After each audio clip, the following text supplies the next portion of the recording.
Alright, this is DC Universe Special, Justice League of America. This is a one-shot from 2008. I really like the cover here. The original art with the comic book panels, the collage of art school art up the left. Can't explain it, I just really like the look of this. Also, Sexy Ivy may be the explanation for my appreciation. This reprints 4 issues worth of Justice League stories, and then there is a short anthology backup. There is a reason that 2 of them have been selected for reprinting, but the one that eats up the most pages here has no reason for being represented. First, we have Balance of Power from Justice League 111. It is the main story from that. It is written by Lenny Wen. These were reprinted because of connections to Van Morrison's Final Christmas crossover. And this issue here has the first appearance of a character he used. But in fortuitous luck, this story also features another character who was used prominently in Final Christmas. Tattoo Man Person. Our new character is Libre, the guy in blue and yellow.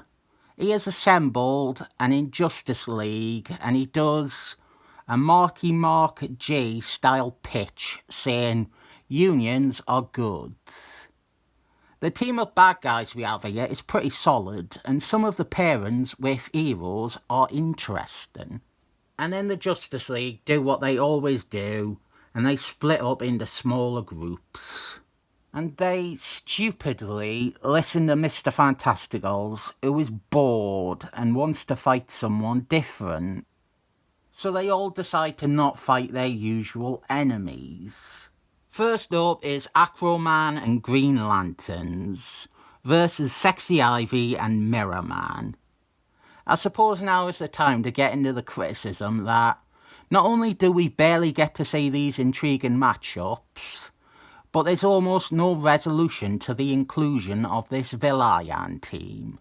Green Lanterns versus Mirror Man is a decent pair to have fight, but due to the typical split the team / story up mentality of every Odd Justice League comic, we get a couple of pages. And as her biggest simp, I feel Sexy Ivy is wasted in this. What the scene leads to is Libre shows up and defeats the heroes anyway by absorbing their powers. Superman gets his own one, he went off on his own, so we get to see the most of him fighting his opponent. In this case it is Scaredy Cat, the Batman enemy. Good choice for someone for Superman to fight. And as is always the case, the scene is repeating what we only just saw with the heroes before. Libre defeats Superman by absorbing his powers. Next, we have the disastrously underpowered group. Batman, Mr. Fantasticals, and the Flask. The Barney Allen version. Batman fights Immortus, which isn't much of a fight. But when it comes to underwhelming fights, Mr. Fantasticals headbutts Tattoo Man Person, and that is it. Flask and Shadow King are also at odds, but then Libre beats them all again. So Libre as the Justice League captive, and this is apparently one of Van Morrison's favourite Justice League stories. And I must say, I don't see why. Libre is not given any motivation or character. We don't even see him much until this final scene. The idea he easily beat the Justice League doesn't feel earned. And his magic plot powers come out of nowhere. And now he is absorbing the universe into himself so he can be even more powerful. But he loses all sense of self and dissipates into nothingness. This story had potential, but it failed to live up to it. And again, the main problem would seem to be the adherence to the same template that Justice League issues always used. Our second story is a three-parter by Gary Conman, originally from Justice League 166, 167, and 168. I have no idea why this one is being reprinted. I've not read Final Christmas, or at least all of it. But this doesn't appear to have any relevance. None of these characters are important to, or maybe even in, Final Christmas. We have a different Injustice League with Yellow Flask, Blake Lively, Plant Man, Blockbuster Video, and the leader is Will Zard. I might have come across as down on the first story, but this three-parter is much worse. Gary Conman, especially his work at DC, was the laziest and most passionless drivel around. He'd hand in the same fucking script over and over again and would do fuck all impressive with Justice League. The series would just drift along, jumping from uninspired story to uninspired story, with limited continuity carrying across between adventures. He is Batman punching an hard man. This plot, and it spans 3 issues somehow. The plot is that the Justice League are defeated by the Injustice League. And then the bad guys swap bodies with the good guys. A very lame, unexciting story idea. But what makes it worse is that in the bodies of the villains, the heroes are written as whiny, unintelligent wimps. It's awful. They eventually get out after being written very unflatteringly. The Vision, if he is your favourite Justice League character, he gets trounced twice. It starts to feel like it is building somewhere, that it is setting up an ending where he is the hero, but it doesn't. He is not in the story much after his second defeat. And then the heroes in the bad guys' bodies are attacked by the Justice League, which includes the bad guys in the heroes' bodies and some other members of the team who they have tricked into fighting the supposed bad guys.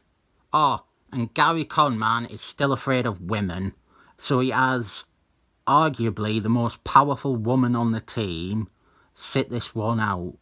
Ara is able to defeat all these bad guys with an Ara. I don't like it at all. This story, it being 3 parts, is torture. There's not an iota of character in here, except for things that make the characters look so much worse. And the woman just sleeps through most this issue. More recently, I became interested in Yellow Flask because his evilness was so over the top and ridiculous. And so the only part of this story I found entertaining was when Yellow Flask in Green Lantern's body is so evil that he randomly kisses Canary. A villain I can understand. Then they are all defeated anyway, and we end with a cheesy sitcom joke ending. I can say with confidence, there is no conceivable situation where I will ever read this 3-parter again in my life. Then our final offering is a Vision story. the other one, not the one we had in the last story. This is the other guy who is basically the Vision. This introduces what was a one-off bad guy called Human Flame, who shoots fire out of his nipples. This guy later returns in Final Christmas. I've not read the parts with him in, but I think he gets to have revenge against the Vision, and then probably dies because he wasn't in issues 6 and 7, which are the ones I've read. What we have here is a largely uninvolved story. We get no reading on the Vision as a character, and it's a bit stock and formulaic. But I would rather read 4 stories like this than that 3-parter. The highlight of this appears to be the cover.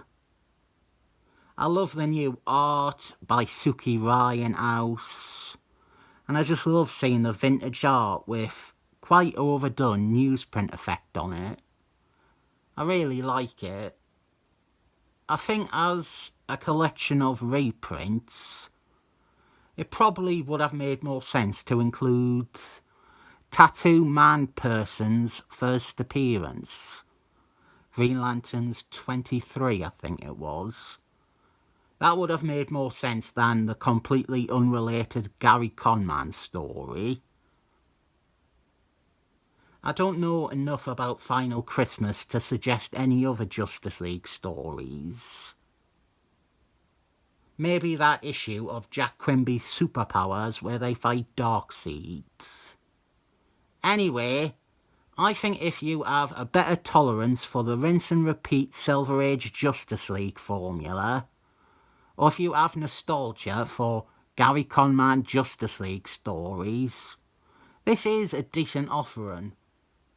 For me though, it seems like the cover is what I like about this, so I'll give that the 7 thumbs up.